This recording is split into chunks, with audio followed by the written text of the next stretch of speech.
남자 둘 여자 둘 이야기로 풀어주는 입양종합 백과사전 입양톡 사랑톡 톡톡. 네, 달달 인사드립니다. 네, 안녕하세요. 윤쌤입니다. 안녕하세요, 강마입니다. 안녕하세요. 옐로마마입니다.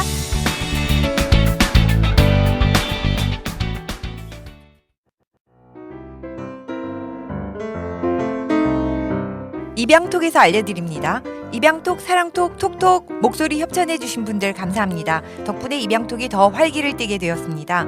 여러분 가정에서 재미있게 입양톡, 사랑톡, 톡톡을 녹음해서 보내주세요. 다양한 버전으로 녹음해서 보내주시면 저희가 잘 편집해서 사용하겠습니다. ALOVETALK 숫자 0 러브톡 제로 @gmail.com이나 010-9245-7836으로 보내주세요. 입양톡, 사랑톡, 톡톡. 입양톡 사랑톡 톡톡 입양톡 사랑톡 톡톡. 와! 오 재밌다. 입양톡 하얀톡 톡톡. 요즘 여기저기에 개나리 진달래가 활짝 피었습니다. 청취자 여러분 건강히 잘 지내셨죠? 생명을 살리는 입양 이야기 오늘도 입양톡에서 준비했습니다. 오늘은 지난 시간에 이어 연장아 입양의 고수 유현미님과 이야기 나눠보겠습니다. 지난 시간에 들었던 이야기는 유현미님 가정은 멋진 아들 한 명을 키우시다가 아들이 대학생이 된 이후에 입양을 결심하게 되셨습니다. 그래서 남편이 49세, 본인 나이 47세에 3살 된 딸을 입양하셨고요. 첫 번 입양한 혜주와의 적응은 꿀같이 달콤했다고 합니다. 그 달콤함에 취해서 4개월 만에 막내딸의 언니가 되는 큰딸 혜인이를 입양하셨습니다. 두 번째 입양한 딸은 6살이었습니다. 근데 혜인이와의 적응은 막내 혜주와는 많이 달랐다고 합니다. 네, 그러면 지금부터 시작합니다. 우리 입양 가족들에게 살과 피가 될 만한 입양 선배의 경험, 연장아 입양의 진짜 이야기가 시작합니다. 이번토 사야토 토토. 근데 저는 살짝 이해가 안 가는 게 나한테만 사랑을 주던 너무 좋은 엄마였잖아요. 그런데 엄마가 지치고 힘들면 아이한테 줄 수 있는 그 톤이 달라지죠. 그러면 혜주 입장에서는 엄마를 괴롭히는 언니일 수도 있잖아요. 그렇죠. 그리고 엄마가 계속 언니 때문에 힘들어. 그리고 사랑도 나눠져. 그렇죠. 나만 바라보고 있던 엄마가 언니만 더 많이 바라보고 그러면 분명히 동생은 제 생각으로는 싫을 것 같거든요. 그래서 혜주가 바라보는 혜인이 언니는 어땠는지가 굉장히 궁금해요. 조금씩 퇴화하는 과정도 있었을 것 같은데 혹시 그런 점은 없었었나요? 그게 참 신기하죠. 그런 과정이 거의 없었던 것 같아요. 아까 말씀드렸듯이 사실 처음부터 그 언니를 입양하고 싶은 마음이 있었기 때문에 이름도 지어놨었어요. 제가 이름도 둘 지어놔서 항상 그 이름을 얘기하면서 혜주야 조금 있으면 혜인이 언니가 올 거야. 그리고 이렇게 머리띠 같은 걸 사도 2개를 사서 이거는 네 거, 이거는 혜인이 언니 거 이렇게 준비를 시켰어요. 그래서 혜주는 혜인이 언니 언제 와? 혜인이 언니 언제 와? 하면서 계속 기다렸고 언니가 오고 자매들이 지금까지도 너무 사이가 좋아요. 네. 그러니까 기대감을 가지고 기다렸었구나. 네. 조금 있으면 혜인이 언니가 올 거야. 그래서 둘이 처음 만난 날 같은 보육원에 있었지만 이제 우리 혜주는 영화실에 있었고 했기 때문에 알질 못해요. 그런데 가가지고 혜인이 언니를 만난 날 저기 혜인이 언니다 이렇게 하니까 이미 예, 학습이 돼서 손 잡고 이렇게 오고 이제 혜주가 이제 아빠 이렇게 밤에 이렇게 누워 있으면 아빠 배에 올라가 가지고 말을 타요 막 하더니 혜인이한테 언니도 빨리 올라와서 타래요. 엄청 재밌어 언니. 그래갖고 딸들 둘이 아빠 배에 올라타서 그 재밌는 걸 공유를 하는 네, 거군요. 그렇죠. 언니도 와서 해봐. 엄청 재밌어. 근데 이거 굉장히 중요한 것 같아요. 저희도 햇살이 이슬이를 거의 동시에 이렇게 왔고 지금 이제 셋째를 계속 생각을 하고 있잖아요. 저희는 뭐 입양계 아브라함을 꿈꾸고 있기 때문에 뭐 누누이 얘기했지만 10명 막 이렇게 생각을 하고 있는데 애한테 계속 그런 얘기를 하고 있어요. 예, 예. 동생 올 거야. 뭐 그렇죠. 잘못하면 너 예. 동생 안 데리고 올 거야. 예. 그러면 애들이 말을 들어요. 오. 혜주한테 이 언니가 선물이라는 개념으로 다가온 것 같아요. 선물. 그러니까 어머니가 계속 그 기대감을 심어줬기 때문에 네. 이 아이는 자기의 사랑을 나누는 대상으로 언니를 바라본 게 아니라 자기에게 준 선물로 언니를 받아들였기 때문에 저 시샘의 대상이 아니라 그냥 선물로 너무 기쁘게 받아들였던 것 같아요. 저희가 자녀를 낳고 막내는 입양을 했는데 동생이 생길 때마다 저희 애들도 되게 그 마음으로 엄마 동생이 생겼어요. 동생을 만들어 주셔서 고마워요 하면서 동생을 샘내는 게 아니라 특히 이제 우리 셋째 같은 경우는 넷째가 생기고 나서 내가 드디어 형아가 됐어요. 맞아요. 그걸 정말 기뻐하면서 동생이 소중한 거예요. 네가 꼭 있어야 돼. 그래야 내가 형아가 되잖아. 맞아요. 그 언니나 형제가 생겼을 때, 그러니까는 그 출산의 경우건 입양의 경우건 그거를 자기 거를 빼앗긴다는 마이너스 개념으로 생각할 건지 아니면 형제가 생겼다는 그 플러스로 생각할 맞아요. 건지는 두 가지 가능성이 다 있는 것 같아요. 그렇죠. 그러니까 보통 외동이 키우는 그 부모들이 입양 부모들 중에서도 얘가 싫어해요. 맞아요. 아이가 자기 사랑 뺏긴다고 싫어 이런 가정들이 있거든요. 그런데 뺏긴다고 생각할 수도 있지만 형제가 생긴 기쁨이 그보다 더 클 수도 있을 것 같아요. 그렇죠. 그러니까 너무 두려워하지 않으셔도 될 것 맞아요. 같아요. 그거는 부모님이 어떤 마인드를 가지고 우리 아이에게 어떻게 전달해 주냐에 따라서 아이가 어떻게 받아들일지는 네. 선택이 되는 거네요. 그렇죠. 너에게 선물이야. 그러면 아이는 선물로 받아들이는데 그렇지 않고 너의 사랑을 나눠야 돼. 그러면 벌써 거기에서부터 마음이 다칠 수 있는 정말 지혜로우신 그 방법이었던 것 같습니다. 네, 이거 제가 유현미님한테 직접 들은 이야기인데요. 성인이 되도록 아들 한 명 키우셨잖아요. 그렇죠. 예, 그러고 나서 외아들. 나중에 딸을 결국은 3명까지 입양하셨는데 나중에 힘들지 않으세요라고 여쭤봤을 때 뭐라고 하셨냐면 야, 내가 아들 한 명 키울 때는 계속 얘를 따라다니면서 키웠는데 딸 셋이 되니까 지네끼리 논다? 맞아요. 너무 좋아요. 예. 오히려 더 편해. 한 명 키우는 것보다 셋이 훨씬 편해. 라고 저한테 아마 알려주셨어요. 꼬시려고 그랬던 것 같아요. 근데 예, 분명히 그런 면도 있어요. 우리 이제 막내딸 처음 왔을 때 이제 우리가 18년 만에 아기가 생겼잖아요. 그래서 우리 아들하고 나하고 놀아주려고 앉았는데 이제 오빠가 노래를 이제 이렇게 노래를 하는 거예요. 고드름 얼룩 고드름. 그래서 엄마 이 노래가 뭐지? 그래서 뭐요 또 어서 많이 들었던 노래인데 그러니까 이제 이런 식으로 어떻게 아이하고 놀아줘야 될지를 모르는 거예요. 그러다가 이제 언니하고 정말 목통 안에다 놓고 제가 제일 좋아하는 시간이 목욕시키는 시간. 예, 장난감 몇 개 던져주면 한 시간 놀죠? 한 시간은 거기서 한 시간은 예, 이런 거. 예. 맞아요. 그러니까 자매니까 둘이 놀아 자매니까, 그러면. 예. 저희 와이프가 지금 제일 행복한 시간이 똑같은 목욕 그렇죠. 시간. 햇살 있을 목욕통에 딱 집어넣고 문 딱 그렇죠. 닫아놓고. 거기다 장난감은 2개 넣어주고 맞아요. 일찍 나올까봐 장난감 맞아요. 둘 이상만 가능한 둘 예, 이상만 행복. 가능한. 다자녀 압박 방송. 네, 맞습니다. 저희 아, 입양톡은 다자녀 곤장 방송, 압박 방송입니다. 네, 그러면 혜인이가 6살 때 집에 왔는데 1년쯤 지났을 때 어땠었습니까? 제가 이제 혜주는 좀 낯선데 혜인이를 이제 2번째 입양을 했을 때 정말 가족들 반대가 너무 심했었어요. 양가 부모님들도 그러셨고 그래서 저희 친정 엄마는 그 해에 저하고 1년 동안 연을 끊었었어요. 예, 전화도 안 하시고 그래서 드디어 이제 1년 만에 명절 때 혜인이를 데리고 친정에 갔거든요. 그래서 이제 친정 엄마가 이제 얼굴은 안 피고 이제 마지못해 이렇게 해서 이제 상을 차려주셨는데 문제는 우리 혜인이가 거기서 그 떡국을 먹고는 그 설날 밥상에다가 그걸 또 다 토해놓은 거예요. 그때 그 친정 엄마의 그 표정. 예, 정말 뭐 결국은 이제 그 딸이 안쓰럽고 이런 상황이 마음에 들지 않고 해서 했겠지만 정말 참 그때 그래서 이제 거기 제가 그 아이가 토한 걸 이제 치우고 저희 엄마의 그 못마땅한 시선을 뒤로 하고 친정에서 이제 이렇게 나오는데 내가 지금 뭐를 하고 있는 건가 참 회의도 많았었습니다. 그때가 혜인이를 외출 형태로 법적으로는 입양이 완료되지 않은 상황이었잖아요. 네. 그래서 친정 엄마 입장에서 내 딸이 너무 고생하니까 그렇죠. 그리고 아이도 문제가 너무 많아 보이고 예. 돌려보내라. 예. 이제 그만해도 그렇죠. 되지 않겠냐라고 예, 예. 주변에서 충고하셨을 것 같아요. 네, 많이들 그랬어요. 그리고 왜냐하면 이제 그 와중에 이제 또 막내 혜주는 너무 귀엽고, 예. 그러니까 누군가는 그랬어요. 이 집의 문제는 막내가 너무 귀엽다는 것도 문제다. 네, 우리 막내가 너무 귀여워. 상대적으로 거에, 이제 비교가 한 대에 됐구나. 비해서 또 혜인이가 이제 너무 그 여러 가지 그 문제가 있고 하는 것 때문에 주변에서 많이 했어요. 그런데 남편은 이제 저보다 훨씬 더 현실적인 사람이었기 때문에 그 이렇게 고집을 부리는 게 중요한 게 아니라 우리가 행복하게 사는 게 중요하니까 잘 신중하게 생각을 해보자 계속 얘기를 했었죠. 그런데 제 마음에 저서는 정말 단 한순간도 내가 다시 또 그 내 딸이 아닌 상태로 돌려보낸다는 거는 가능하지 않은 것 같았어요.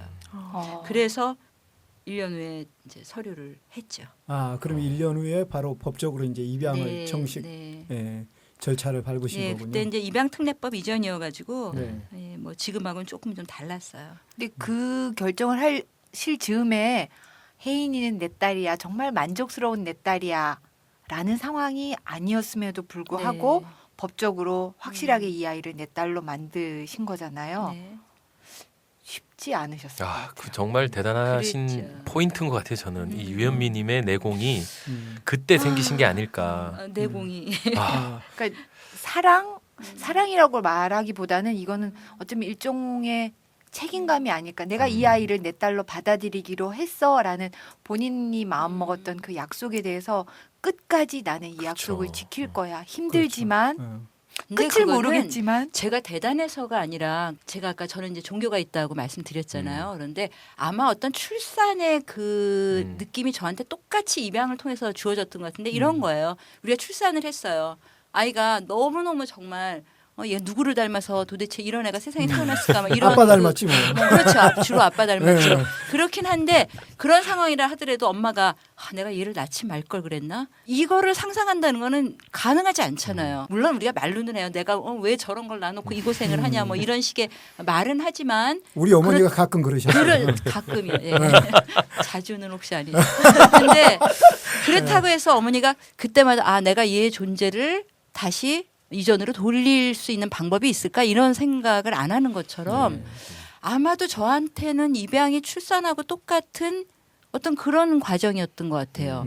그거는 어떤 종교적인 체험이라고 할까요? 뭐라고 네네. 할지 모르겠어요. 그리고 또 그 이제 법적 절차를 마무리 짓는다는 그 자체가 네. 어떻게 보면 나를 바라보는 시선들에게 선언적 의미도 될 수 있을 것 같아요. 봐라, 내가 이렇게 힘들지만 예. 나는 이 아이를 이미 내 마음으로 품었었고 우리 가족이다 이미.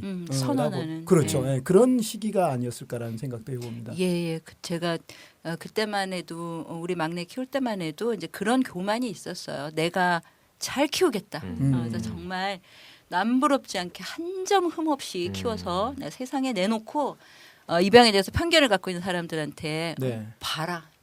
이게 내가 한 거다. 막 이렇게 외치고 싶은 그런 교만한 마음, 자랑하고 싶은 마음이 있었어요. 솔직한 심정이죠, 뭐 예, 사실. 그러나 그 후에 오랜 길을 걸으면서 이제 겸손해졌죠. 예, 지금은 다 내려놨습니다. 그런 사람은. 큰딸 혜인이를 입양을 결정을 하시고 나서 제가 이제 같은 교회에 있으면서 들었던 이야기가 야, 나 죽을 만큼 힘들어. 그 얘기를 하셨어요. 그래서 저는 이제 그때 신생아 입양해가지고 우리 아들 너무 예뻐요 뭐 이러고 있을 때 연장아 입양은 뭐 같은 줄 알아요? 산소통 없이 에베레스트산 올라가는 그런 기분이에요. 신생아 입양은 이거는 입양이 아니야. 이거는 그냥 가족 계획이지 무슨 입양이야. 그런 심한 말을 제가 그러시면서 저를 볼 때마다 뭐라고 하시냐면 예서 엄마 요즘 잘 지내요? 그러면 예 잘 지내요. 그러면 그래 잘 지내. 그러면 이제 연장아 입양 해야지. 연장아 입양을 한번 해봐야 우리가 서로 대화를 할 수 있을 것 같아. 그렇죠. 그건 그러면서 사실이에요. 지금도. 에베레스트는 안 올라가서 모르겠지만 저는 저도 얼마나 안 올라가. 힘드셨는지 알 것 저 같아요. 안 가고 네. 싶어요. 그러면 아니야 이걸 해봐야 사람이 되는 거야. 이렇게. 아니 근데 얘기했어요. 너무 네. 참 저도 연장아 그렇죠. 부모였지만 그 정도까지 힘들어 보지는 않았거든요 아직. 혜인이 입장에서는요. 가족들 중에서 혜인이가 가장 먼저 마음을 연 상대는 누구였을까요? 혜인이도 어쩌면 동생 혜주가 있었기 때문에 그 세월이 적응이 가능했던 것 같아요. 그러니까는 어떤 면에서는 저하고 관계보다 동생하고의 유대감, 동생하고 뭐든지 함께함 이런 게 적응을 하게 하고 안정감을 갖게 해줬던 것 같아요. 그리고 특별히 또 두 아이가 같은 시설에 있다가 왔죠. 예, 제가 그거- 이거는 입양 팁으로 알려드리고 싶은 게 둘이 마치 이렇게 뿌리가 같은 것 같은 그런 그 맞아요. 친밀감과 유대감 이런 것들을 둘이 느끼더라고요. 네. 예. 둘이 그 시설에 있을 때 같이 지낸 기억이 없음에도 불구하고 없음에도 불구하고 예. 오. 같은 데서 왔다는. 네. 그리고 저희는 이제 기회가 닿을 때마다 거기를 방문하고 1년에 한 2번 정도씩은 꼭 가거든요. 가서 거기 이렇게 둘러보고 하면서 아이들이 거기 갔을 때 우리가 함께 여기에 살았었어라는 거에 대해서 굉장히 안정감을 갖더라고요. 거기에서 뿌리를 찾을 수 예. 있구나 아이들. 저희 햇살 이슬이도 둘이 지금도 보육원 얘기하면서 놀아요. 같은 보육원, 같은 이모 다 기억이 같기 때문에 다음 주에 그 이모들 몇 분이 집에 놀러 오신다고 그랬는데 그런 것들을 같이 공유할 수 있는 게 굉장히 큰 예. 힘인 것 같아요, 사실. 그래서 자매들끼리 갖는 그 형제들끼리 갖는 유대감도 안정감에 굉장히 중요한 네, 것 같아요. 엄마 툭 하나 뚝뚝뚝. 그렇게 큰딸과 어렵고 힘든 시기를 지나고 있는 그 시간에 또 입양을 하셨잖아요. 그러게 말입니다. 어, 예, 하여튼 그 우리 제 스티브 이사님께서 그러셨죠. 입양은 중독. 피임의 실패율이 굉장히 높다. 그런 얘기 하셨는데 예. 피할래야 피할 수 없고. 예. 세 번째 그 읍스 베이비라고 이렇게 미국에서 영어에서 그렇게 얘기하시는 저도 그야말로 이제 읍스 맞아요. 입양을 중독성이 있죠. 를 얻게 됐습니다. 예. 예기치 않았던 말하자면 예. 아이들 둘을 키우면서 이제 아이들하고 그 아이들이 있었던 보육원에 1년에 한 몇 번씩 방문을 하고 했어요. 거기서 나중에 우리 둘째 딸이 된 이제 그 아이를 봤는데 아이가 표정이 굉장히 어둡더라고요. 너무너무 열심히 이제 이렇게 무용을 하는데 근데 그 보육원 선생님 말씀이 저 아이가 생모가 있는데 1년에 한두 번씩 찾아온대요. 근데 늘 그렇게 저기 울면서 엄마를 기다리고 있대요. 그래서 그 얘기를 들었는데 이제 너무 마음이 아프더라고요. 그래서 어떻게 하면 이제 저 아이를 좀 후원자가 저기 내가 좀 돼주고 싶다 이제 이런 생각을 하면서 그때부터 이제 이렇게 무슨 때면 가서 이제 그 아이를 이제 따로 이렇게 챙겨보기도 하고 했어요. 그러다가 이제 어떻게 하는 게 좋을까 하다 이제 가정 체험이라는 거를 했어요. 그 가정 체험이라는 건 보육원에 있는 아이들을 이제 그야말로 가정에 일반 가정에 체험을 시키는 이제 이런 프로그램인데 제가 그때 다니던 교회를 통해서 이제 이렇게 했어요. 그런 걸 하면서 그 아이를 이제 그 우리 집에 데리고 왔죠. 그때 그 아이가 몇 살이었죠? 그때 처음 만났을 때 아이가 6살이었어요. 그런데 이제 이 아이는 이제 호적도 있었고요. 호적이 있다는 뜻은 생모가 친권 포기가 안 돼 있다는 뜻이었고요. 입양 대상이 아니었. 예, 네. 그렇죠. 아이네요. 입양 대상이 아닌 아동이었어요. 그래서 후원을 해줘야겠다 이렇게 생각을 하면서 아이를 이제 무슨 생일이나 무슨 날마다 가정 체험을 통해서 집에 데리고 왔었어요. 그러면 그 어쨌든 아까 가족이 아직은 있었고 친권 포기가 안 돼 있었기 때문에 이 아이는 뭐 우리가 굳이 입양을 하지 않아도 된다라는 그렇죠. 그런 부담감에서도 별로 크게 느끼지 않으셨었겠네요. 예. 그런데 이제 아이가 그때 이제 이렇게 나를 이모라고 하던가 아니면 뭐 이렇게 큰 엄마라고 불러라 이렇게 하는데 아이가 이제 계속 엄마라고 불러요. 이렇게 엄마라고 부르면서 한 며칠 지내다가 이렇게 돌아갈 때면 자기도 입양해달라고 하면서 예, 막 저기 울면서 매달리는 거예요. 그러니까 제 형편이 도저히 제가 이제 또 세 번째 딸까지 원하지는 않았었거든요. 그때 생각했죠. 어떻게 하면 좋을까? 그래서 이 아이가 입양을 가는 게 좋겠다. 해서 그때서부터 이제 연락을 해서 아이의 이제 그 생모를 만났어요. 그래서 생모한테 혹시 나중에라도 형편이 좀 좋아지거나 하면 아이를 키울 계획이 있느냐 이렇게 물었는데 그건 힘들 것 같다고 이렇게 얘기를 하더라고요. 아니 잠깐만요. 그러면 입양을 보낼 계획도 없고 자기가 키우지는 그렇죠. 못하고 보육원에 있는데 친권 포기는 안. 친권 포기는 안 안 해 해 있는 있고, 상태에서 예. 입양을 보내지 않겠다는 이유는 뭔가요? 실제로 보육원에 있는 많은 연장 아동들이 그런 상태에 있어요. 예, 친생 부모가 데리고 갈 계획도 없고 그러면서 어디 입양을 갈 수 있도록 친권 포기를 해주지 않고 그래서 실제로 입양 시기를 놓치고 못 가는 아이들이 많아요. 우리는 이제 입양 부모 입장에서만 이제 생각을 하는데 사실은 입양을 보내는 생모 입장에서는 또 가끔씩 왜 부풀려진 사건들 같은 거 있잖아요. 불미스러운 그렇죠. 사건들 같은 거에 많이 겁먹고 있더라고요. 그래서 그 엄마가 근데 입양을 가도 어떤 무슨 이런 문제들도 있는 것 같고 그래서 자기가 친권 포기를 못 하고 있노라 이렇게 얘기를 하더라고요. 입양을 가는 게 걱정이 돼서 차라리 보육원이 낫지 않을까 이런 생각도 한다고. 제가 본인이 저렇게 자꾸 입양을 해달라고 하고 저렇게 울고 하는데 우는 건 아느냐 그러니까 그러냐고 그러더라고요. 그래서 아이가 너무 울고 자꾸 입양을 해달라고 하고 저러는데 어떻게 했으면 좋겠냐 했더니 하여튼 그 생모가 이제 참 이렇게 반듯하고 좋은 분이었어요. 그래서 아이의 입장에서 여러 가지를 이제 고민을 해보고 하더라고요. 몇 달에 걸쳐서 그러더니 이제 그때 이제 저를 이렇게 언니라고 불렀는데 언니가 입양을 하겠다면 자기가 친권을 포기해주겠다 이렇게 얘기를 하더라고요. 그래서 지금 그런데 언니가 입양을 하겠다면 친권을 포기해주겠다라고는 하지만 그 시기에 혜주와 혜인이에게 아직도 이제 많은 관심을 쏟아야 되고 아직도 힘든 시기였는데 그렇게 그 엄마의 이야기를 듣고 내가 아닌 다른 가정이 이렇게 소개하거나 그런 게 아니라 내가 그렇게 입양을 하려고 하겠다는 했었어요. 다른 가정에 예. 그래서 제가 그때서부터 이제 얘를 입양을 할 가정이 있을까를 이제 교회 내에서 주변에서도 이제 찾고 했었죠. 근데 사실은 그때 벌써 7살이 저기 될 때였기 때문에 그렇게 큰 아이를 입양하겠다는 가정이 많지는 않았어요. 그런데 결정적으로 이런 일이 있었어요. 아이가 학교에 입학을 하고 나서였는데 한번 전화가 왔어요. 우리 둘째 딸 전화가 와서 엄마 하면서 엄마 나 지금 누가 자기네 집에 놀러 간다는데 나도 놀러 가도 돼? 라고 묻는 거예요.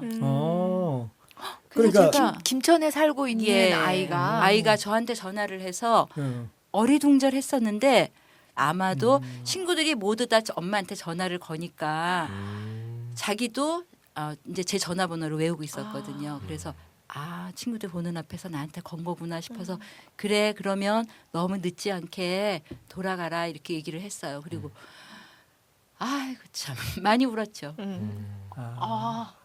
근데 생모한테 전화한 게 아니라 멀리 있는 가정 체험하면서 그렇죠. 몇 번 만났던 분한테 여러 번 만났죠. 그때 이미 여러 번 만났고 방학 되면 이제 같이 지내기도 하고. 예. 그러니까 그 딸이 사실은 마음에 엄마로 먼저 받아들여서 엄마 나의 엄마가 되어주세요라고 예. 사실은 요청을 한 요청을 거네요. 했죠. 예. 그리고 얘가 얼마나 엄마라는 이름을 갖고 싶으면 이제 그런 일들이 이렇게 그 반복되고 집에 왔다 가면서 금방 돌아가자 이렇게 하면은 아이가 이렇게 제 품에 이렇게 매달리는데 정말 이렇게 옷을 붙잡고 해서 제가 이렇게 뜯어야 될 정도예요. 그러니까 그래서 보내고 하면서 참 저기 이 아이가 이렇게까지 이렇게 나를 갈망하는 이 아이를 어떻게 뿌리쳐요.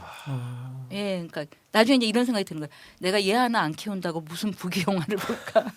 예, 그래서 정말 나는 불가능한가 이제 이런 생각을 했어요. 근데 그때 이제 남편이 이제 그 전에 이제 둘을 키우면서 가끔씩 이제 보면 밤에 혼자서 막 뭘 계산을 해요. 나이 계산을 하고 막 하면서 뭐 막내가 뭐 어디를 뭐 시집을 가려면 자기가 몇 살까지 돈을 벌어야 되고 막 이런 걸 계산을 하고 이제 하면서 이제 어느 날은 막 머리를 쥐어 뜯으면서 그러는 거예요. 막 정말 별난 마누라 만나가지고 완전 인생 꼬였다고. 예, 오히려 이제 그러니까 저는 좀 한상간데 남편은 이제 남자들이 보통 더 현실적이잖아요. 그렇죠. 가장으로서. 예, 가장으로서. 그런데 이제 제가 이 둘째 딸 때문에 이제 하는 과정을 이제 옆에서 보면서 어느 날 하루 그렇게 얘기를 하더라고요. 보니까는 당신 마음이 도저히 그 이제 얘를 잊거나 뿌리칠 수 없을 것 같다. 그러니까 어차피 꼬인 인생이니까 더 꼬일 것도 없다. 그래서 정말 그야말로 멋있어요. 어차피 꼬인 인생 더 꼬일 게 뭐가 있냐. 예, 그래서 그냥 데려다 키우라고 이렇게 얘기를 하더라고요. 그래서 혜윤이 입양하자고요. 네 하라고. 예. 그래서 멋있어요. 그래서 멋있어요. 근데 사실은 정말 남편이 그렇게 얘기를 했을 때도 제 고민이 끝났던 건 아니에요. 진짜 이 잔을 마셔야 될 것인가. 예. 그 와중에도 혹시라도 얘를 입양해줄 좋은 가정이 없을까. 가가호호 머릿속으로 다 훑어보면서 그런데 없더라고요. 그러니까 보통 가정 입장에서는 7살, 8살 되는 아이를 갑자기 딸로 맞아들인다는 게 쉽지 않았는데 근데 이 가정은 가정 체험을 하면서 아이랑 친숙해진 게 있고 그렇죠. 아이가 엄마가 되어주세요. 나는 이 집에 와서 사랑을 받고 살고 싶어요라고 의사 표현을 했기 때문에 네.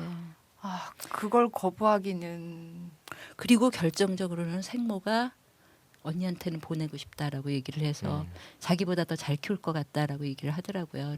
그 생모하고 그래 그럼 내가 키우게 된다면 함께 도와달라. 그래서 우리 아이 크는 것도 함께 봐주고 큰 다음에도 아이 함께 지지해주고 이렇게 키워보자 하고 약속을 했어요.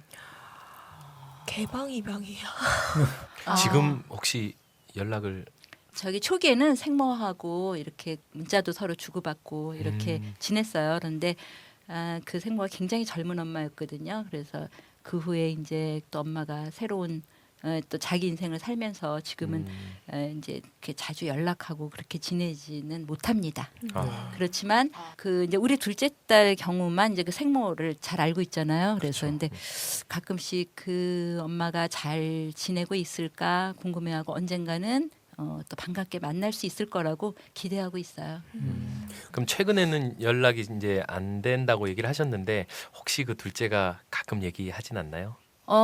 저희 가끔씩 얘기해요. 내 생각에는 그 엄마가 많이 바쁘신 것 같아. 직장 생활도 해야 되고 아마 결혼을 했을 것 같아. 그렇게 지내고 있는 것 같아 하는데 우리 둘째 딸은 내가 자기 생모를 잘 알고 있고 자기 생모를 좋아한다는 거에 대해서 굉장히 안정감을 느끼는 것 같더라고요.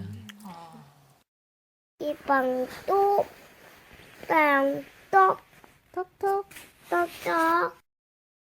그 세 번째로 입양한 둘째 딸 혜윤이가 케이스가 좀 독특하잖아요. 본인이 그렇죠. 간절히 원해서 입양을 했고 네. 그리고 워낙에 잘 알던 가정, 자기가 많이 체험하던 가정으로 입양을 왔고 그러면은 연장아적인 특징이 혜윤이한테는 없었을 법도 한데 어땠나요?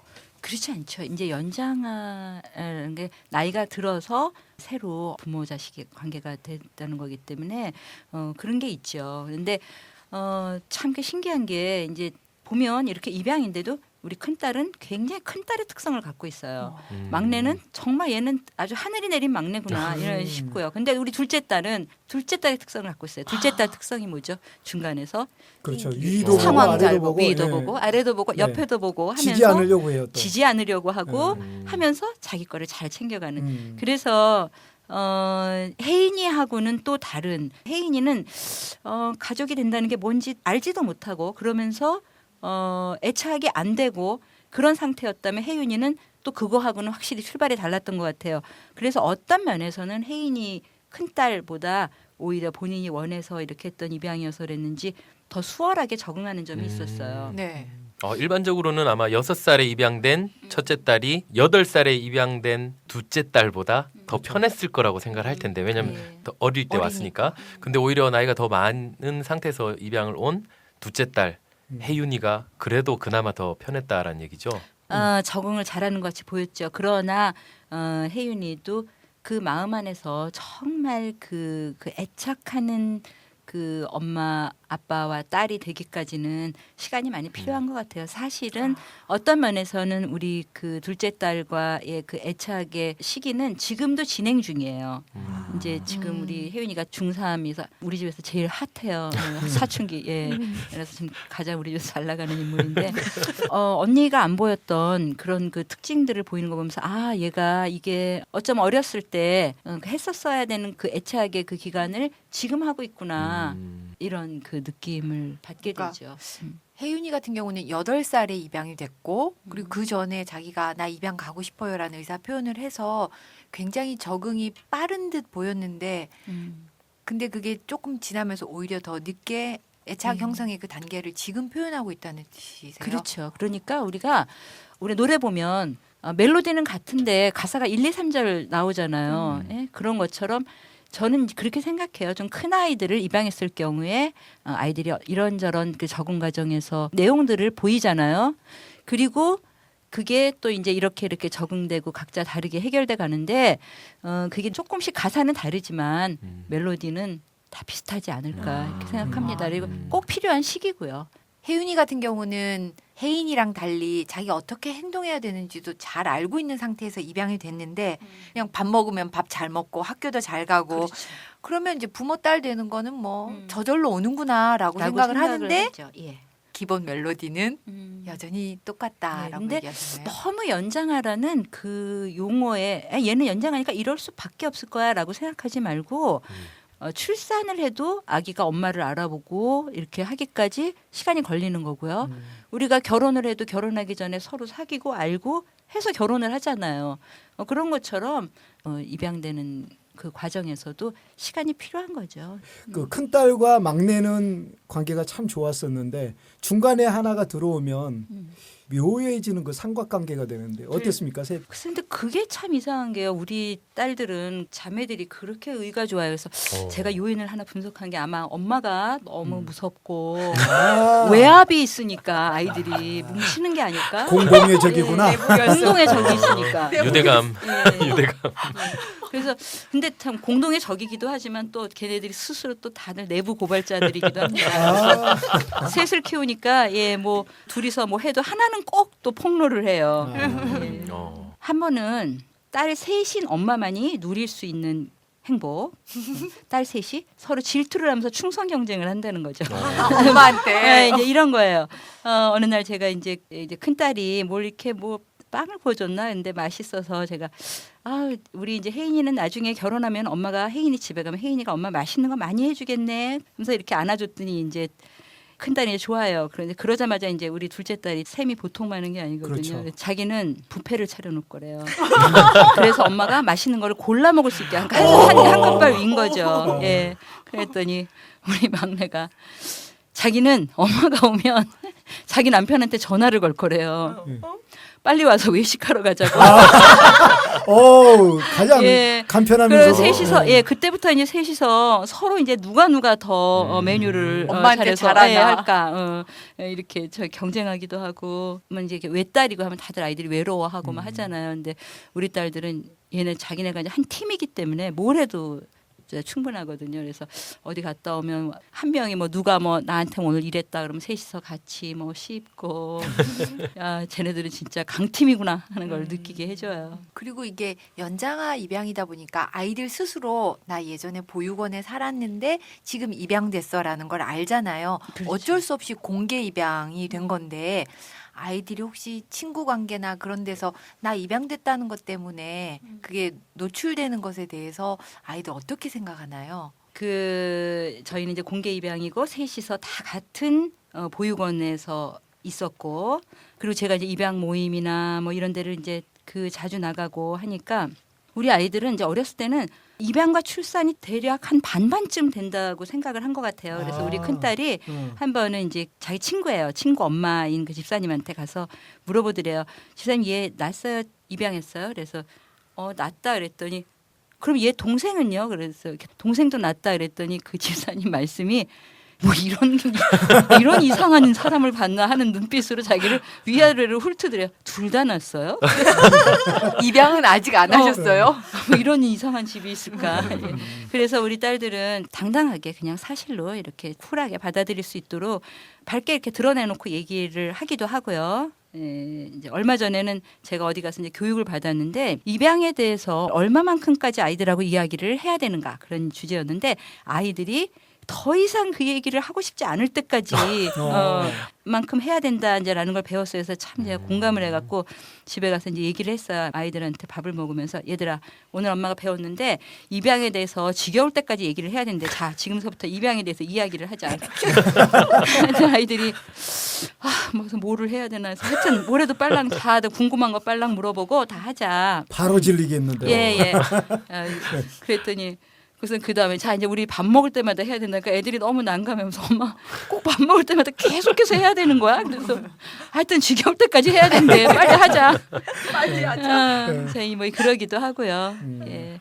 그리고 이제 다자녀의 필수 사항이 차를 승합차로 많이 바꾸는 거잖아요. 그렇죠. 저희가 알기로도 네. 승합차를 가지고 계신데 승합차를 타고 가면서 있었던 에피소드도 있다고 하던데. 우리 남편이 가장 자랑스러워하고 뿌듯해하는 순간이에요. 이제 네. 저희가 이제 식구가 6명이 되니까 승합차를 이제로 바꿨어요. 네.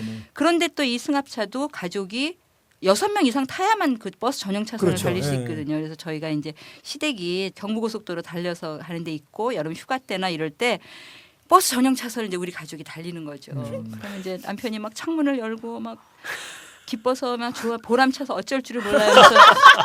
그러니까 그 상황은 그러면서 옆에 차들은 쭉 서 있는데 그렇죠. 우리는 우리 카퍼레이드를 가족은 하면서 이제 쫙 지나가는 거죠. 거기를 달리면서 남편이 하는 말이 참 답답한 사람들이다. 왜들 저렇게 하고 살을까? 아, 왜 입양을 하고 버스 전용 차선 가능한 승합차를 사면 네. 이 길로 갈 수 있는데 왜들 저기 서서 저럴까 참 야. 답답한 사람들이야. 예. 약간 상상이 잘 안 되거든요. 야. 그 아버님 아는데 음, 정치인이시고 대학 교수하셨고 이런 글쎄. 분인데 그렇게 사소한 데서 그렇게 뿌듯해하면 남자는 단순하거든요. 그 순간이 기쁘면 기쁜 예, 거니까. 예, 예. 아이들도 그 얘기를 했다면서요. 창문 열고 막. 막 손 흔들면서 예. 입양하세요. 네. 야, 참. 그러면 입양을 한 지 이제 11년 되었습니다. 네. 그러면 이제 아이들에 대해서 마음껏 자랑하고 싶으신 게 많으실 것 같은데, 네. 예. 갑자기 표정이 안 아. 좋아가지고. 잘 가셨어요. 이게 네. 원래 딴 데서 하려면 예 네. 경쟁률도 세고 아, 돈도 뭐 요새 올라서 뭐 10,000원이라 그러는데 큰딸 혜인이는 밥은 우리 어떻게 큰딸. 요즘 잘 먹어요? 아유, 뭐 바보야 뭐 저기 기본 개인기가 예, 네. 밥 먹기. 네, 개인기가 밥 먹기고. 근데 네.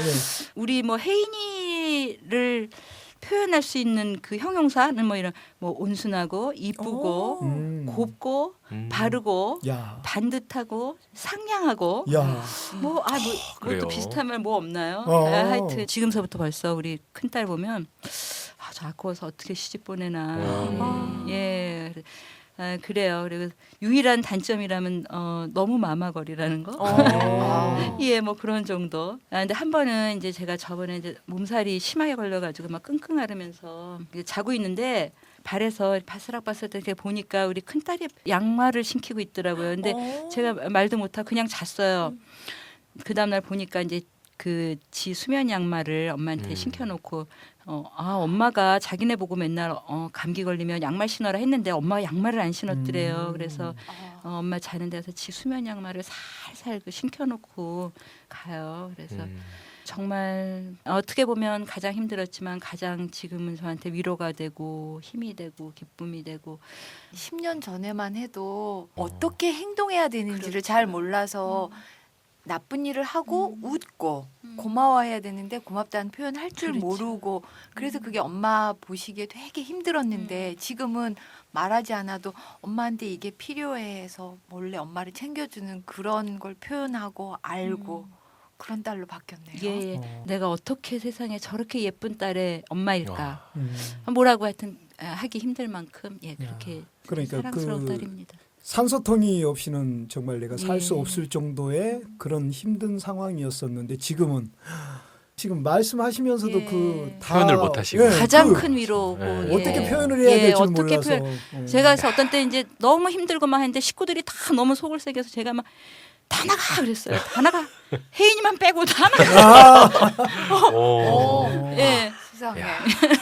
그래요. 야, 큰 딸은 또 그렇게 자랑하시고 둘째 예, 그 둘째 딸은 얼마나 그 지혜롭고 눈치가 빠르고 상황 분별력이 빠른지 우리 친구가 야 쟤는 나중에 무슨 재벌 회장 비서가 되겠다. 왜냐하면 제가 뭘 이렇게 찾으면 착 찾아서 갖고 와. 혹시 이거 찾고 계셨어요? 라고 얘기를 한다는 거죠. 그리고 제가 이렇게 목이 마르다 생각하면 정말 거짓말처럼 우리 둘째 딸이 물을 착 갖다 주는데 찬물도 아니고 더운 물도 아니고 제가 좋아하는 미지근한 물로. 얘는 내가 찬물을 먹고 싶은지 더운 물을 먹고 싶은지 그것도 구분을 해요. 대단하죠? 부러우시죠? 센스가. 정말 야. 센스가 대단합니다. 그래서 둘째이기 때문에 가능한 거 예, 아니에요? 둘째이기 그죠? 때문에 그렇죠. 가능한. 그리고 굉장히 저기 책임감도 강하고 예. 근래 이제 그 엄마하고 뭐 화장 문제 이런 걸로 교복 그 치마 길이 문제 이런 걸로 약간의 갈등이 있지만 그렇죠. 잘 극복할 거라고 네. 믿고 있어요. 그렇죠. 그 시간은 지나갈 거고 예. 그러면 또 이제 우리 막내 우리 막내는 10년 전이나 지금이나 귀엽죠. 여전히 눈에, 이쁘구나. 예, 여전히 뭐 눈에 넣고 싶은데 근데 네. 우리 막내는 별명이 정말 우리 집 깡패예요. 그래서 예, 갑자기 귀엽다 예. 그러다가 깡패가 나왔어요. 뭐죠? 예, 깡패인데 귀여워요.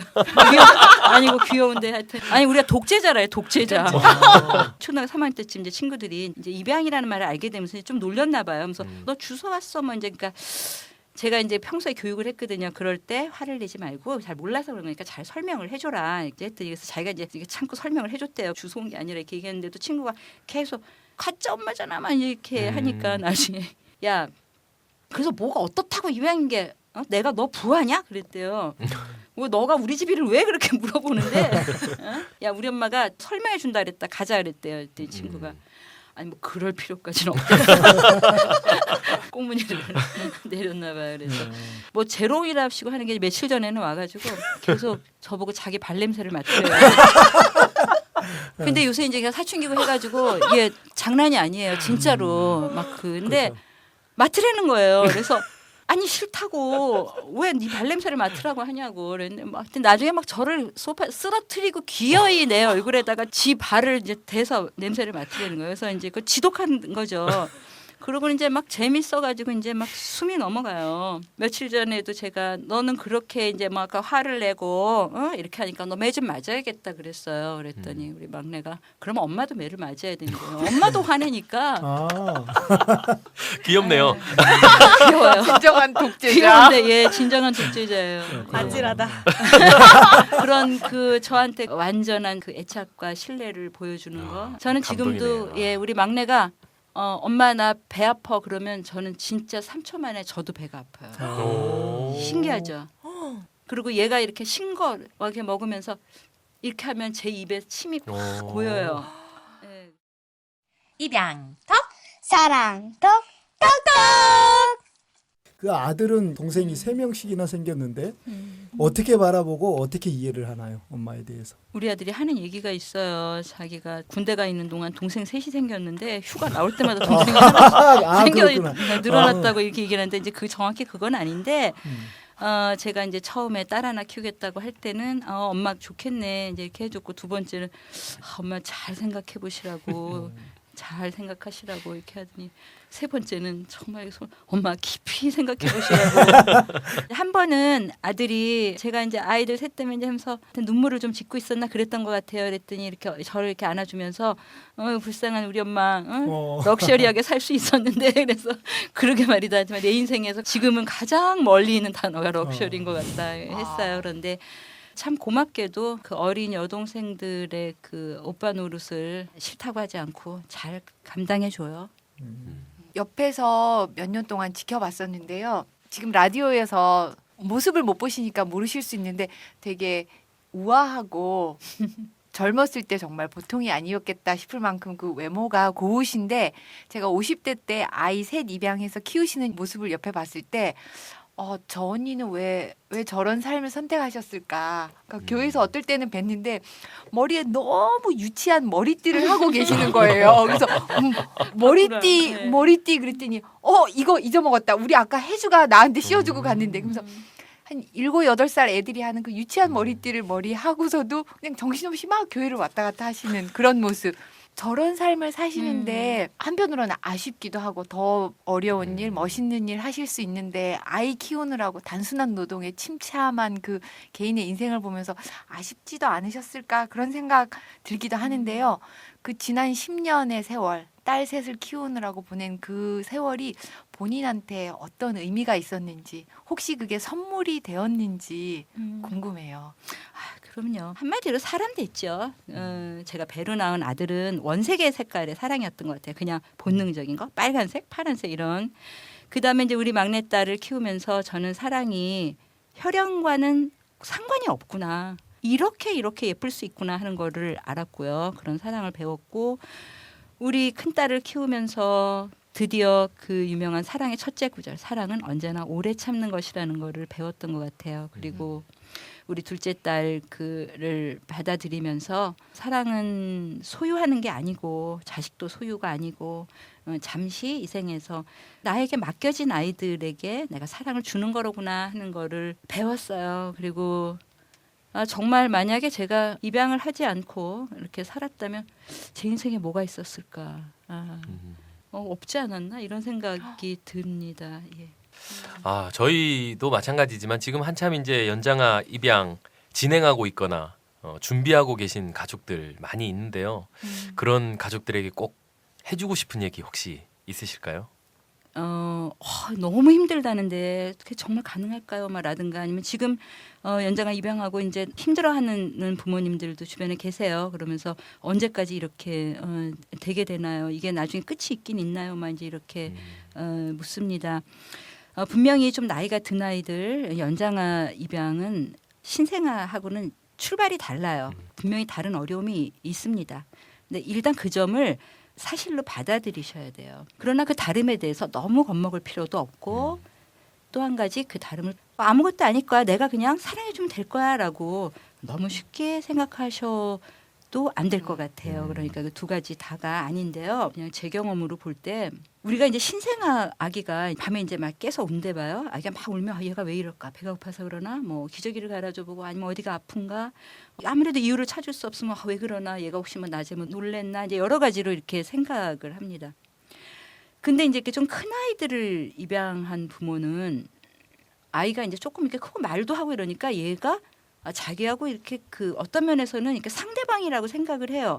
그래서 아이가 이를테면 이제 계속 우유를 줘도 울고 뭐 이렇게 울면 아 얘가 왜 이러지? 무슨 반감을 지금 보이는 건가? 나를 거부하는 건가? 이렇게 생각을 하거든요. 이제 입양하기 전에 이제 그 상상의 나래를 피잖아요. 그래서 부모의 품을 그리워하는 아이가 있어. 그래서 내가 품을 내주고 가서 이렇게 안아주고 사랑해주면 아이가 행복해할 거야. 행복해서 이렇게 그 천사 같은 미소를 지면서 내 품에 안겨 있을 거야. 이렇게 상상을 해요. 근데 가서 이제 이렇게 앉는데 애가 답답하고 어색해서 뿌리쳐요. 그러면 부모는 자기가 거부당했다고 생각을 하고 당황하고 심지어는 막 분노하죠. 나는 너를 사랑하려고 그랬는데 너는 내 사랑을 이렇게 뿌리쳐? 뭐 이런 그 어른인데도 그런 기분이 들어요. 그러면서 그 관계가 이제 힘들어지는 거거든요. 의도를 갖고 하는 게 아니라는 점을 받아들여야 되는데 그게 참 사실은 쉽지 않아요. 왜냐하면 말도 하고 하는 애가 내 눈앞에서 계속해서 그런 행동을 하면서 나를 뿌리치고 거부한다고 느꼈을 때 화가 나죠. 맞아요. 저 처음 예. 삐졌다니까요. 그런데 제가 말씀드리고 싶은 건 아이들이 대들기 위해서나 일부러 내 사랑을 거부하기 위해서가 아니라 아이가 그럴 수밖에 없어서 그러는 거예요. 걔도 무슨 이유가 있는 거거든요. 그 좀 나이 든 아이들을 사랑하는 방법은 가서 막 품에 안고 예뻐해주고 하는 게 아니라 그 아이가 이걸 받아들일 수 있을 때까지 기다려주는 게 가장 큰 사랑이라는 거. 귀엽지가 않아요. 이렇게 왜 거부감이 들까요? 뭐라든가 그런 얘기들 많이 하세요. 근데 제가 그럴 때 늘 하는 얘기가 그렇게 귀여워하려고 이렇게 애쓰시지 말으라고. 예, 뭐 봐서 귀엽고 뭐 그 예쁜 짓을 하고 하는 거는 좀 기다리세요. 나중에 그 분명히 그런 날이 옵니다. 지금은 그렇게 하는 게 아니라 그냥 품을 찾을 때까지 기다려 달라는 그런 부탁 말씀 드리고 싶어요. 그리고 분명히 다른 점이 있으니까 그 점에 대해서 미리 교육도 받고 준비도 하고 어떻게 내 사랑을 전할까에 대해서 알아야 돼요라고 말씀드리고 싶어요. 그러니까 먼저는 아이들을 좀 기다려주고 그렇죠. 그다음에 그 아이들의 특성을 알아야 되니까 그래야 시행착오가 없으니까 공부를 할 수 있는 방법을 좀 찾아봐야 되겠다. 그 말씀이시군요. 부모 자녀의 사랑이 처음부터 완성된 상태로 오는 게 아니라 연장아 입양의 경우는 탐색과 견제와 갈등과 화해를 거치면서 서로에게 맞는 사랑을 만들어가고 적응해가는 과정. 그래서 그게 확인되고 쌓아져가는 과정. 사랑은 함께 키워가는 거다라고 이해가 되네요. 모든 사랑이 그렇지 않나요? 사랑의 본질이 사랑은 키워가는 것이고 만들어가는 것이죠. 저희가 연장아 입양을 주제로 잡은 후에 저희 입양톡 팀들이 고민이 참 많았습니다. 이게 쉽지 않은 주제가 될 것 같아서요. 그래서 자료도 많이 뒤지고 조언도 많이 듣고 공부도 많이 했는데요. 오늘 유현미님 이야기를 듣고 나니까 연장아 입양이 훨씬 실제적으로 다가오면서 이분의 인생이 성숙되고 자랐던 과정을 공유하게 돼서 정말 감사한 시간이네요. 입양톡, 사랑톡, 톡톡. 그럼 한번 우리 소감을 돌아가면서 우리 강마희님부터. 저희 큰딸 햇살이가 원래 본명이 혜인이에요. 예. 근데 지금 계속 혜인이 첫딸 혜인이 얘기를 하시면서 제가 너무 오버랩이 돼서 사실 속으로 막 울컥도 하고 또 이 다음에 시집 어떻게 보내나 고민하실 때 정말 저도 가슴 깊이 공감하면서 우리 큰딸이 큰딸로서의 역할을 잘 해주고 있거든요. 지금 물론 힘든 부분도 있지만 이런 선배님들의 그 조언을 받고 잘 이겨내서 정말 지금 우리 유현미님의 첫째 딸 혜인이처럼 온순하고 착하고 예쁘고 뭐 예의 바르고 이런 큰딸로 전형적인 큰딸로서의 햇살이를 제가 기대를 하게 되는 것 같아요. 너무 뿌듯한 시간이었어요. 햇살이의 미래를 보여주셔서 감사합니다. 네. 저는 이 댁을 안 지가 오래됐고 입양 선배로서 계속 뒤를 졸졸졸 따라가고 있는 입장인데 지금의 모습이 되게 좋아요. 예전에 되게 힘들어하실 때는 저 언니는 저 고생을 안 해도 되는 분인데 왜 저러고 계실까 하고 마음이 되게 아팠는데 그게 지금 10년 세월이 지나서 참 좋은 열매로 뿌듯한 모습으로 보이니까 제가 너무 좋아요. 큰 위로가 되고 감동이 됩니다. 감사합니다. 저는 이제 미래를 생각할 때 나의 5, 60대는 아름다웠으면 좋겠고 한 70대 이후엔 좀 고왔으면 좋겠다. 이런 생각을 좀 하거든요. 근데 유현미님을 봤을 때 대단한 이야기인데 대단하게 안 느껴지고 아름답다 이렇게 느껴지는 거예요. 그래서 이게 뭐지? 이렇게 계속 고민을 했거든요. 뭐가 대단하게 안 느껴지고 아름답게 만드는 걸까? 가만히 생각해 보니까 그 모든 과정에 갈등을 그대로 보여주신 거예요. 저희한테. 난 대단해서 그냥 팍팍 걸었어 이게 아니고 나 너무 힘들었고 나 그때 그 결정 너무 어려웠고 그래서 제가 이제 미래를 생각할 때 나를 아름답게 만들려면 어떻게 해야 될까를 고민해 봤을 때 인생의 갈림길이 있을 때 뭔가 내가 선택의 기로에 서 있을 때 마땅한 결정을 해야겠구나. 그러면 내가 아름다워지겠구나 라는 뭔가 교훈을 얻게 되는 시간이었던 것 같아요. 저는 오늘 느낌이 우리는 이제 신생아 9일 아이를 입양을 해서 사실 저도 입양 가족이다라고 어디 가서도 이야기를 하고 심지어 지난주에는 제가 뭐 특강까지 이렇게 하고 왔는데 너무 까불었구나라는 생각을 했어요. 제가 이러한 경험도 해보지 못했으면서 내가 모든 것을 알고 있는 양 그랬다는 거가 참 창피하고요. 이런 행복한 가정이 만들어지기까지 얼마나 많은 수고가 있었을까라는 생각을 하면서 너무 제 마음에는 감사했습니다. 저도 오늘 많은 것 배웠습니다. 감사합니다. 감사합니다. 네, 어떠셨는지 유현미님께서 말씀해 주시죠. 글쎄요, 제가 이제 이렇게 얘기를 해서 다른 분들이 입양을 좋은 것이라고 생각하고 입양들을 많이 하셔야 될 텐데 또 도움이 됐는지 모르겠습니다. 이렇게 힘든 과정을 겪으면서 나만 이렇게 힘든가 하면서 이렇게 외로워하고 내가 정말 인격이 부족한가 우리 집에만 이런 문제가 있는가 하는 그런 분들하고 소통하는 계기가 될 수 있을 것 같고 이렇게 앞으로 더 됐으면 좋겠습니다. 네. 자, 그러면 여기까지 오늘 진솔한 말씀해 주신 유현미님께 감사의 박수를 치겠습니다. 감사합니다. 감사합니다. 이병톡 33회 목소리 재능 기부해 주신 이래야, 정인아, 석주희, 김희원, 김수호, 신소연 어린이 고맙습니다. 덕분에 입양톡이 반짝반짝 빛이 납니다. 전국 입양 가족들의 축제 5월 13일 토요일 10시 세종대학교 대양홀에서 제12회 입양이날 기념 행사가 열립니다. 입양톡 스태프들도 별도의 부스를 마련하여 여러분을 기다립니다. 쌈지아빠 박요한님 CD에 사인도 받고 입양톡 패널들과 인증샷을 남길 수 있는 절호의 기회. 모두 참여하시어 마음껏 즐겨주세요. 자세한 내용은 중앙입양원 홈페이지와 입양자조 모임 카페를 참고해 주시기 바랍니다. 감사합니다.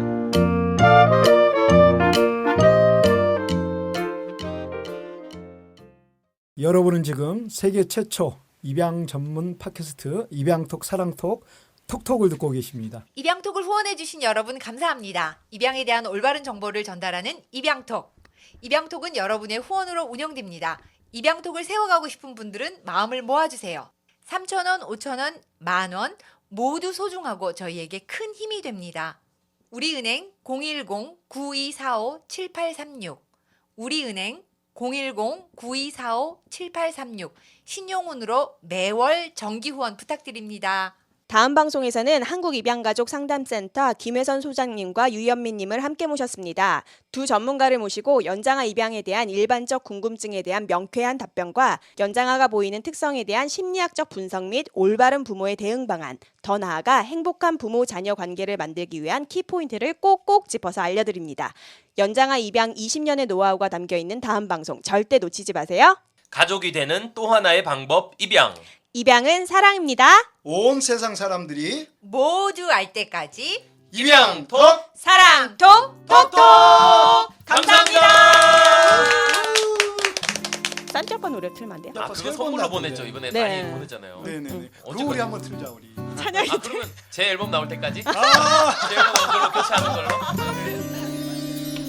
무언가 대단한 걸 이루기보다 어떠한 결과물을 내기보다 잘 견뎌내는 것, 잘 버텨내는 것, 그것도 중요하죠. 포도나무 대신 주님 곁에 잘 붙어 있는 가지 되는 것, 잘 견뎌내는 것, 잘 버텨내는 것, 너무나 중요하죠. 더불어 함께 이 길을 걸어가요. 더불어 함께 서로 손잡고 가요.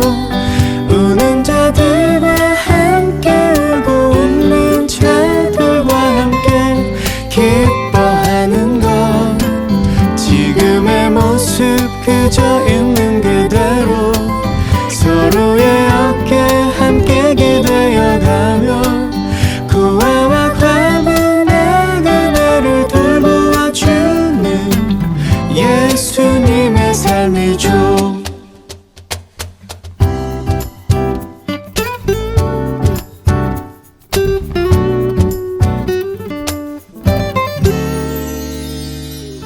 포도나무 대신 주님 곁에 잘 붙어 있는 가지 되는 것, 잘 견뎌내는 것, 잘 버텨내는 것, 너무나 중요하죠. 더불어 함께 이 길을 걸어가요.